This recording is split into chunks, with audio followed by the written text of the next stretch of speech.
श्रीमद् भगवद गीता को दुनिया में सबसे ज्यादा पढ़ा गया है और सबसे कम समझा गया है, क्योंकि श्रीमद् भगवद गीता का ज्ञान सिर्फ उसी व्यक्ति को समझ में आएगा जो अपने जीवन में आगे बढ़ना चाहता है। जैसे कोई अपनी तकलीफों को पार करके आगे निकलना चाहता हो, या कोई जीवन में सफलता को प्राप्त करना चाहता हो, या फिर अपनी जिंदगी जीने के तरीके को बेहतर बनाना चाहता हो। वास्तविकता में गीता मनुष्य के जीवन को हर तरह से बेहतर बनाती है। इसीलिए जो इंसान जीवन में कुछ करना चाहता है उसे ही गीता का ज्ञान समझ में आएगा, लेकिन जो सिर्फ मनोरंजन या सिर्फ जानकारी बढ़ाना चाहता है तो वो गीता के असली अर्थ को कभी समझ नहीं पाएगा। वास्तविकता में गीता का असली काम यही है कि आपकी हर समस्या का हल आपको देना, आपके हर प्रश्न का उत्तर आपको देना और आपको जिंदगी में आगे बढ़ने के लिए सही रास्ता दिखाना। आज हम उसी श्रीमद् भगवद गीता की 10 शिक्षाओं के बारे में चर्चा करेंगे। श्रीमद् भगवद गीता की पहली शिक्षा यह है कि ये कलयुग अर्थ और काम का युग है। इसका मतलब आज के युग में लोग आपसे सिर्फ तभी रिश्ता रखेंगे, आपसे सिर्फ तभी प्रेम से बात करेंगे, या तो उनका आपसे कोई काम बनता हो या आपसे किसी को पैसे मिलते हों। आज के समय में किसी के मीठे शब्दों से उसके चरित्र को अच्छा मत समझ लेना। ये मीठे शब्द आपको फंसाने के लिए बोले जाते हैं। जैसे ही किसी का स्वार्थ आपसे पूरा हो जाता है, फिर पता चलता है कि उस इंसान की असली जुबान कैसी है, क्योंकि इंसान को छलने के लिए मीठे शब्दों से बड़ा और कोई हथियार नहीं होता। अपना काम बनाने के लिए लोग आपकी तारीफ भी करेंगे, अपना काम बनाने के लिए लोग आपको अपना भी कहेंगे, अपना बनाएंगे भी। अपना काम निकालने के लिए लोग आपसे रिश्ता भी जोड़ेंगे, लेकिन अगर आप उनके इस व्यवहार को सच समझकर इसमें फंस जाएंगे तो आगे चल के आपके दिल को बहुत बड़ा धक्का लगेगा। कहते हैं ना, वक्त आने पर गधे को भी बाप बनाना पड़ता है। वास्तविकता में ये वही युग चल रहा है जहां लोग अपना स्वार्थ पूरा करने के लिए किसी भी हद तक गिर सकते हैं। किसी शहर में एक गुरुजी का नाम बहुत प्रसिद्ध था, सब लोग उनको बहुत मानते थे। तो वहाँ का एक व्यापारी उन गुरुजी के पास गया और गुरुजी से कहने लगा कि मुझे अपना शिष्य बना लो, मुझे दीक्षा दे दो। तो गुरुजी ने उस व्यापारी को दीक्षा देके अपना शिष्य बना लिया। दूसरे दिन उस व्यापारी ने अपने गुरुजी की तस्वीर अपनी दुकान पे लगा दी। जब लोग वहाँ से गुजरने लगे तो वो लोगों से कहने लगा कि आप मुझसे सामान खरीदो, सबसे अच्छा और सबसे सस्ता सामान मैं ही बेचता हूँ। मैं अपने गुरुजी की कसम खा के कहता हूँ कि मैं आपसे कोई लाभ नहीं कमा रहा।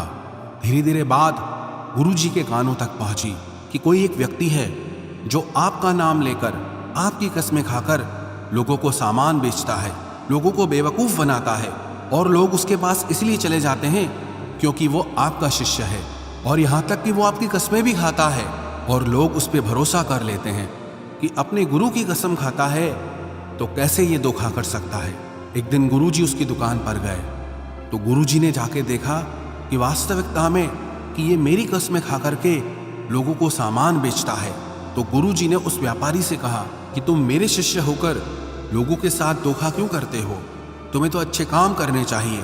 तो वो व्यापारी बोला, मुझे गुरु शिष्य कुछ समझ नहीं आता, मुझे सिर्फ अपना फ़ायदा समझ आता है। मैंने देखा कि सारा शहर आपको मानता है, तो मुझे समझ आया कि आपको गुरु बनाने से मुझे बहुत फ़ायदा मिलेगा। मेरी कोई धर्म में रुचि नहीं है, मेरी फ़ायदे में रुचि है। और जब से मैंने आपका नाम लेना शुरू किया, आपके नाम की कसमें खानी शुरू की, तब से मेरा व्यापार और बढ़ गया है। ये सुनकर गुरुजी को बहुत धक्का लगा कि कैसा समय आ गया है, कैसा युग आ गया है कि लोग अपने फ़ायदे के लिए किसी भी हद तक जा सकते हैं। ये किसी वक्त की विडंबना है कि लोग अपने माँ बाप तक को नहीं छोड़ते, अपने गुरु तक को नहीं छोड़ते। इंसान इंसान को नोच के खा रहा है। हर इंसान कोशिश करता है कि सिर्फ मेरा फ़ायदा होना चाहिए, चाहे सामने वाले का कितना ही नुकसान क्यों ना हो जाए। आज के युग में अगर आप किसी को अपना फ़ायदा उठाने दोगे तो लोग वो मौका कभी नहीं छोड़ने वाले। इसलिए किसी के मीठे शब्दों में, किसी की अपनेपन की बातों में कभी मत फंसना, बल्कि आंखें खोलकर इंसान को परखना सीखो, सच्चाई को देखना सीखो। सबसे ज़्यादा धोखा इंसान इंसान के साथ अपनेपन की आड़ में करता है कि तुम तो मेरे अपने हो, तुम तो मेरे खास हो, तुम तो मेरे दिल के करीब हो, तुम्हारे साथ में ऐसा कैसे कर सकता हूं। कभी ऐसा हुआ है क्या कि जिसे आप जानते ही ना हो वो आपको चोट पहुंचा जाए। अक्सर आपको चोट वही लोग पहुंचाते हैं जो आपके अपने होते हैं, जो आपके दिल के करीब होते हैं। गीता का इतना अद्भुत ज्ञान, महाभारत की ऐसी लड़ाई पराये लोगों में नहीं थी, ये भाइयों की लड़ाई थी, एक ही परिवार की लड़ाई थी और करोड़ों लोग उस लड़ाई में मारे गए। क्यों? क्योंकि अपना ही अपने का सुख नहीं देख पाया, अपना ही अपने की खुशी से जलता रहा। आपने कभी गौर किया, आप जिसे भी ये कह दोगे ना कि वो आपके लिए खास है, कि आप उसे अपना मानते हैं, देखना आज नहीं तो कल वो आपको चोट जरूर पहुंचाता है। वक्त लगता है, एक दिन में बात समझ नहीं आती, लेकिन एक दिन जरूर समझ आती है कि यहाँ कोई अपना नहीं है। इस शिक्षा का उपदेश ये नहीं है कि हम लोगों से नफरत करने लग जाएं या लोगों से गलत व्यवहार करने लग जाएं। इस शिक्षा का यही अर्थ है कि आप लोगों के भरोसे मत बैठे रहो। आप किसी से ये उम्मीद लगा के मत बैठ जाओ कि ये आपका जिंदगी भर साथ देगा, कि वो आपका साथ कभी नहीं छोड़ेगा। अरे सब साथ छोड़ते हैं। आपकी जिंदगी में कई लोग आएंगे और कई लोग जाएंगे। ये जो आप अपने दिल में बिठा के बैठ जाते हैं कि ये मेरा हमेशा साथ देगा, ये बात कभी अपने दिमाग में मत आने देना। हमेशा के लिए तो हमारा शरीर भी हमारे साथ नहीं रहेगा, वो भी एक दिन छूट जाता है। तो आप लोगों से क्या उम्मीद लगाते हो? याद रखना, किसी के साथ अगर बहुत ज्यादा नेह लगाओगे, मोह लगाओगे तो दुख तो सहना ही पड़ेगा।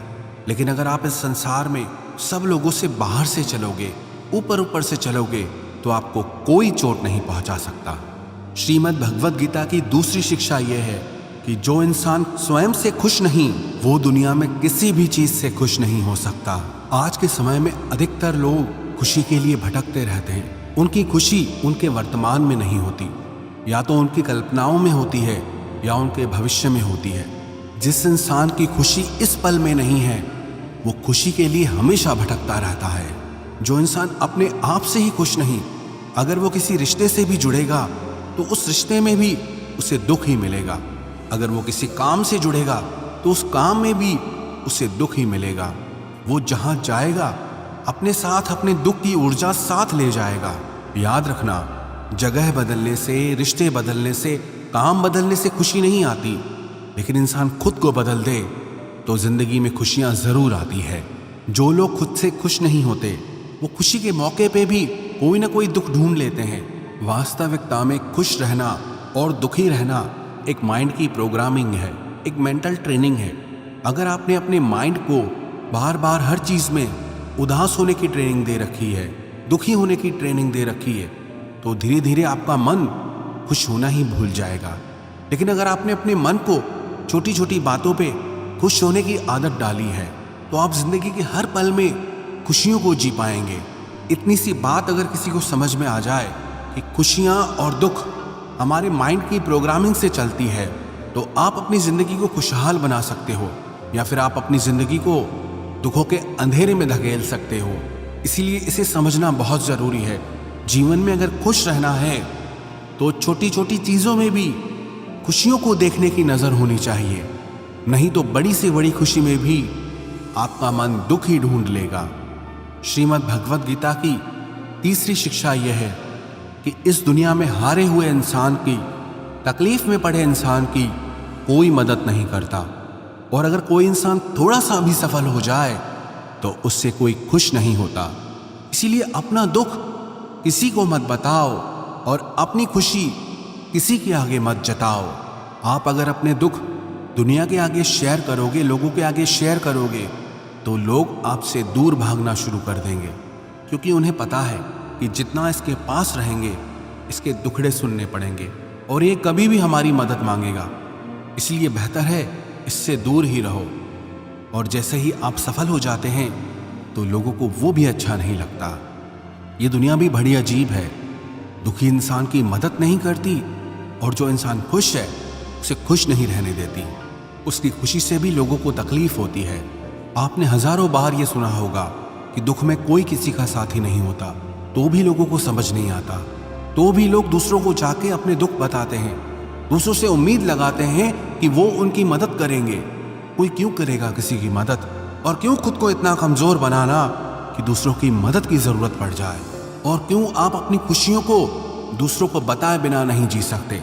कई लोगों को आदत होती है जब तक अपनी सफलता के बारे में, अपनी खुशियों के बारे में 10-20 लोगों को नहीं बता देंगे तब तक उनका मन भरता ही नहीं है। इसीलिए ही जब आप अपनी खुशियां लोगों को बार बार बताते हो तब आपके बनते हुए काम भी रुक जाते हैं, बनते हुए काम भी बिगड़ जाते हैं, क्योंकि काम बनने से पहले ही आप अपनी योजना के बारे में सबको बता देते हो। जब तक आप सफल हुए नहीं हो किसी को कुछ मत बताओ, जब तक आपकी योजनाएं पूरी नहीं हुई हैं किसी को कुछ मत बताओ, और जिस दिन आप सफल हो जाओगे, जिस दिन आपकी योजनाएं पूरी हो जाएंगी, तब आपको बताने की जरूरत ही नहीं पड़ेगी। लोगों को अपने आप आपकी सफलता दिख जाएगी। इसलिए चाहे आपकी खुशी हो चाहे आपका दुख हो, उसे अपने तक ही रखना चाहिए। श्रीमद् भगवद गीता की चौथी शिक्षा यह है कि मनुष्य का आहार सात्विक और संतुलित होना चाहिए। कलयुगी आदमी कहीं भी कुछ भी खा लेगा। जिस इंसान को ये समझ नहीं कि क्या खाना चाहिए, कितना खाना चाहिए, कहाँ खाना चाहिए, कैसे खाना चाहिए, वो जीवन की ऊंचाइयों को कभी नहीं छू सकता। आजकल अधिकतर लोग बस स्वाद के पीछे पागल हो गए हैं। कई लोग तो कहते हैं हमारे शहर से 50-100 किलोमीटर दूर एक जगह है, वहाँ खाने का टेस्ट बहुत अच्छा है। दिल्ली से 2 घंटे दूर पराठे बहुत अच्छे मिलते हैं, वहाँ हम रेगुलरली पराठे खाने चाहते हैं। 2 घंटा जाना 2 घंटा आना सिर्फ एक छोटी सी जुबान के स्वाद के लिए। याद रखना, जो लोग कहीं से भी कुछ भी खा लेते हैं उन्हें इस बात की समझ होनी चाहिए कि उस भोजन में, उस आहार में ना पवित्रता है ना प्रेम है। उस व्यक्ति को आपसे कोई प्रेम नहीं है और उस आहार को बनाने में कोई पवित्रता का ध्यान नहीं रखा जाता। लेकिन लोगों को किसी बात से फर्क नहीं पड़ता, बस जुबान पे टेस्ट आना चाहिए। फिर चाहे हमको 10 दिन का सड़ा हुआ खाना खिलाया जाए, बस टेस्ट अच्छा होना चाहिए। चाहे उस खाने में गंदगी भरी हो, लेकिन हमारी जुबान को उसका टेस्ट अच्छा लगना चाहिए। आज के समय में लोगों के खाने पीने का कोई नियम नहीं है, कोई धर्म नहीं है। सुबह हो, दिन हो, शाम हो, रात हो, जब मन किया तब खाना है। चाहे शरीर बीमार ही क्यों ना हो जाए तो भी खाना है, चाहे बॉडी को सूट भी नहीं कर रहा तो भी खाना है। मैं नासिक गया था, वहां पर लोगों ने बताया कि यहाँ मिसल पाव खाने के लिए लोग 2 से 3 घंटे लाइन में खड़े रहते हैं। प्रणाम है ऐसे लोगों को जो एक जुबान के स्वाद के लिए घंटों लाइन में खड़े हैं। ऐसी और भी कई जगह है जहाँ पे लोग जुबान के स्वाद के लिए घंटों लाइन में खड़े रहते हैं। कमाल के लोग हैं, जब रास्ते पे गाड़ियाँ चलाते हैं तो ट्रैफिक में ऐसे भागते हैं जैसे दुनिया में कहीं कोई भूकंप आया हो। 1 सेकंड भी लोगों से रुका नहीं जाता है, गाड़ियाँ एक दूसरे के ऊपर चढ़ा देनी है, बस हमें भागना है। लेकिन जब खाने की बात आती है तो लोग घंटों लाइनों में खड़े हो जाते हैं। आज के समय में लोगों ने जुबान के स्वाद को बहुत ज़्यादा इंपॉर्टेंस दे रखी है, जिसे खाना ही उनकी ज़िंदगी का लक्ष्य है। लेकिन श्रीमद् भगवद गीता सिखाती है कि इंसान जैसा आहार खाता है वैसा ही उसका मन होता है, वैसे ही काम करता है, वो वैसे ही एक्सपीरियंसेस को फील करता है। श्री कृष्ण कहते हैं कि सात्विक अन्न से मन सात्विक होता है, शांत होता है, खुश रहता है। और जो तामसी और राजसी आहार करते हैं उनका मन चिड़चिड़ा होने लगता है। ऐसे लोगों को बहुत जल्दी गुस्सा आ जाता है, मन भी अशांत रहता है। जो खाना आप अपने शरीर में डाल रहे हैं उससे हल्के में मत लेना, वही आपका विचार बनने वाला है और वही आपका अनुभव बनने वाला है। श्रीमद् भगवद गीता के 6ठे अध्याय में भगवान श्री कृष्ण ने अर्जुन को भोजन के बारे में विस्तार से बताया है कि भोजन 3 प्रकार का है, सात्विक, तामसिक और राजसी। सात्विक आहार आपके शरीर की उम्र को बढ़ाता है, आपके मन को सुख देता है, आपके माइंड में आपको सेटिस्फेक्शन देता है, जीवन को खुशी देता है, और ऐसा आहार रसमय होता है। राजसी आहार दुख, शोक और रोग उत्पन्न करने वाला होता है।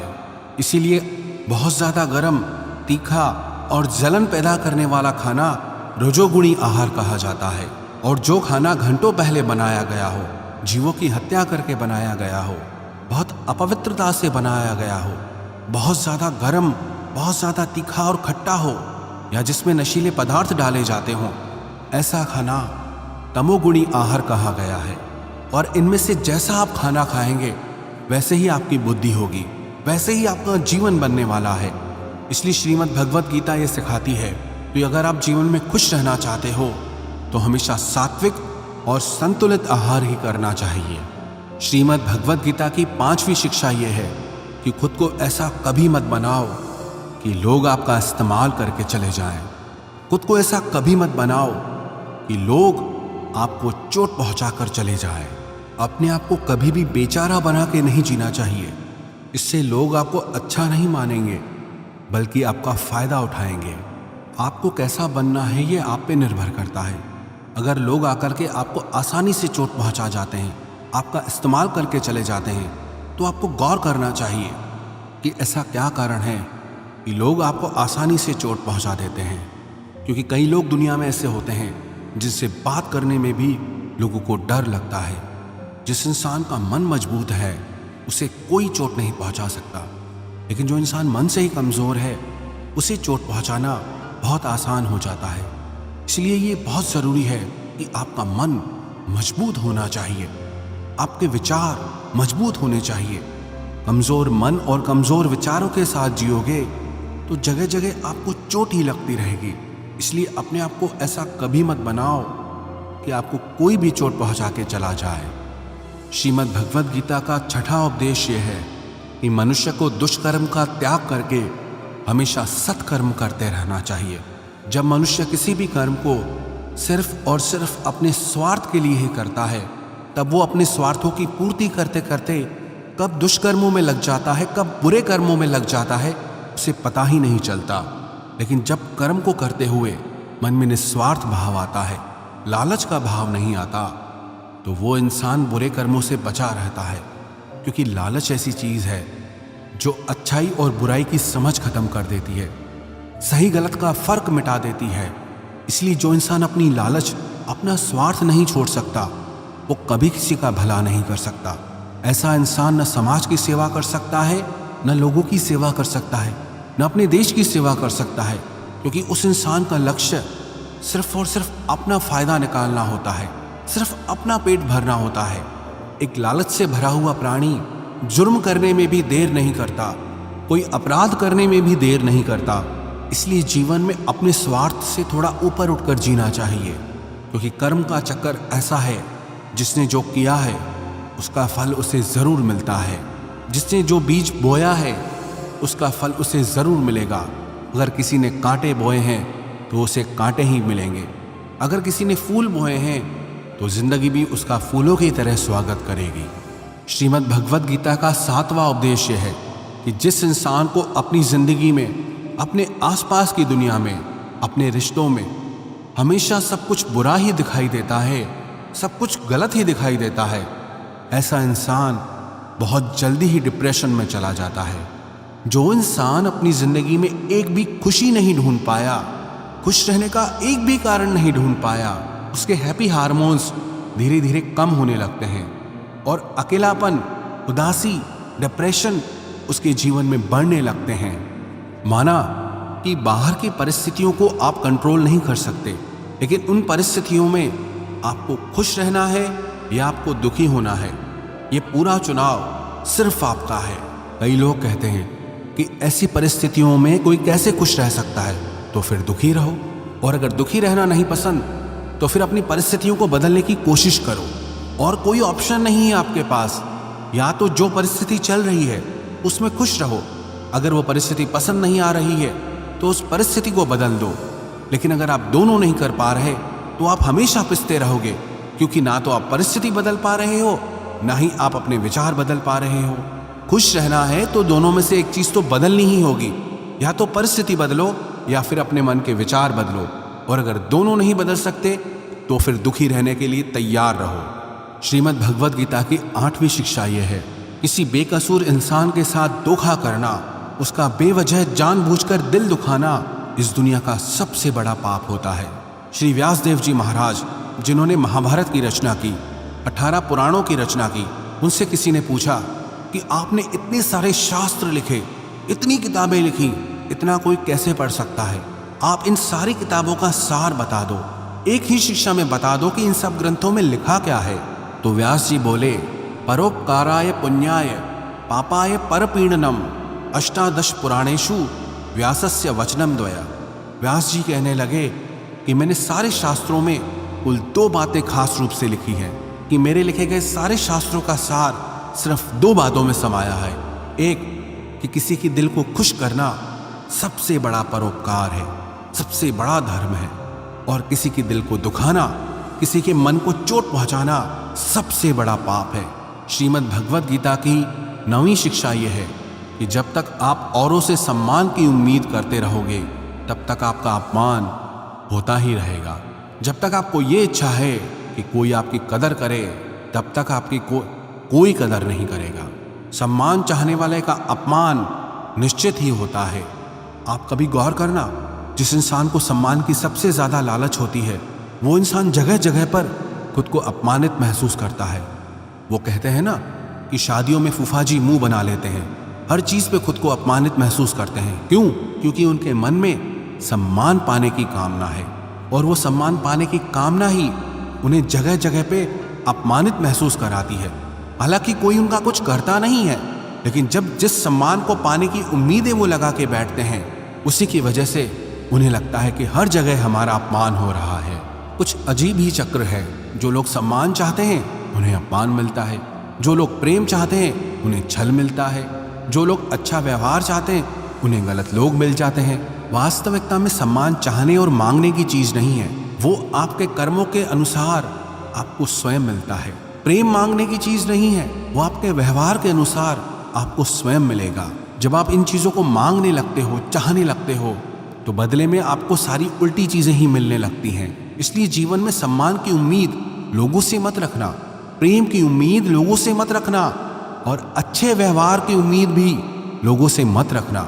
कई लोग कहते हैं कि हम कम से कम इतना तो डिजर्व करते हैं कि सामने वाला हमसे अच्छा व्यवहार करे। सामने वाला आपसे कैसा व्यवहार करेगा आप उसे कंट्रोल नहीं कर सकते, वो उसके लिए पूरी तरह से आज़ाद है। वो आपके साथ अच्छा व्यवहार करे या बुरा व्यवहार करे, आप उसमें कुछ नहीं कर सकते। इसलिए ऐसी चीज़ों को चाहना ही छोड़ दो जिन पे आपका कंट्रोल नहीं है। हाँ, अच्छा व्यवहार करना वो आपके हाथ में है, लोगों को प्रेम देना वो आपके हाथ में है, लोगों के साथ सम्मान से चलना वो आपके हाथ में है, लेकिन बदले में ये चीज़ें खुद के लिए चाहना वो आपके हाथ में कभी नहीं हो सकता। लेकिन जिस पल आप सम्मान, प्रेम और अच्छे व्यवहार की चाहना छोड़ देते हो, प्रकृति अपने आप ही आपको ये सब चीज़ें देना शुरू कर देती है। श्रीमद् भगवद गीता की 10वीं शिक्षा यह है कि अगर दुख से छूटना चाहते हो तो जो कुछ भी जिंदगी में आपको ईश्वर ने दिया है, चाहे वो कोई इंसान हो या कोई जॉब हो या घर हो, आपके पास जो भी कुछ है उसके लिए दिन में 3 बार ईश्वर का धन्यवाद जरूर करें। क्योंकि जो लोग धन्यवाद के भाव में जीते हैं उनके जीवन से शिकायत का भाव चला जाता है, और जिसे अपने जीवन में किसी से भी कोई भी शिकायत नहीं है उसके जीवन में दुख टिक ही नहीं सकता है। सिंपल सा गणित है, अगर आपके जीवन में 100% धन्यवाद का भाव है, ग्रेटिट्यूड का भाव है, तो शिकायतें और मन की तकलीफें 0% पे रहेगी। लेकिन अगर आपके जीवन में 50% धन्यवाद का भाव है, 50% शिकायतें हैं, तो जीवन में दुख और सुख दोनों आते जाते रहेंगे। लेकिन अगर आपकी जिंदगी में 100% शिकायतें ही शिकायतें हैं और 0% धन्यवाद का भाव है, तो आपका मन हमेशा दुखी रहेगा। क्या आपको पता है कि दुख भी जगह ढूंढता है कि इस इंसान को हर बात से तकलीफ होती है, ये मेरा पक्का ग्राहक है, अगर मैं इसके पास जाऊंगा तो ये बाहें खोल के मेरा स्वागत करेगा, क्योंकि इससे हर चीज से तकलीफ होती है। याद रखना, जीवन में शिकायतें जितनी ज्यादा होगी दुख भी उतना ज्यादा होगा, और जिंदगी में जितना धन्यवाद का भाव होगा, ग्रेटिट्यूड का भाव होगा, जीवन उतना ही आनंद से भर जाएगा। ईश्वर को धन्यवाद हम ईश्वर के लिए नहीं करते हैं, हम खुद के लिए करते हैं। हम ये रियलाइज करने के लिए करते हैं कि कईयों को वो सब कुछ नहीं मिला जो ईश्वर ने, प्रकृति ने हमको दिया है। एक व्यक्ति तपती हुई धूप में चला जा रहा था, बहुत गरीब था, पैरों में पहनने के लिए चप्पल भी नहीं थी, ऊपर से तेज धूप पड़ रही है और गर्मी से उसके पैर जल रहे हैं। वो धूप में चला जा रहा था और ईश्वर से शिकायत कर रहा था कि हे ईश्वर, यह है तेरा न्याय, मुझे इतना गरीब बनाया है, क्या दिया है तुमने मुझे? इतनी तेज धूप है और मेरे पास पैरों में पहनने के लिए चप्पल तक नहीं है। वो ईश्वर से शिकायतें कर ही रहा था, तभी उसके सामने से एक व्यक्ति गुजरा जो जमीन पे घसीट घसीट के चल रहा था, क्योंकि उसके पास पैर ही नहीं थे। जब उस घसीटते हुए व्यक्ति को उसने देखा तो उसका मन उसी समय धन्यवाद से भर गया कि हे ईश्वर, तेरा लाख लाख धन्यवाद है कि कम से कम मैं अपने पैरों पे तो चल पा रहा हूं। इस बेचारे के पास तो पैर भी नहीं है। जीवन में जब भी शिकायत आए ना, तो एक बार उन लोगों पे नजर जरूर डालना जो वो सब हासिल करने में लगे हुए हैं जो ईश्वर ने आपको दिया है। चॉइस आपकी है। अगर आप जिंदगी से शिकायतें करोगे तो दुख आपका साथी बन के खड़ा हो जाएगा।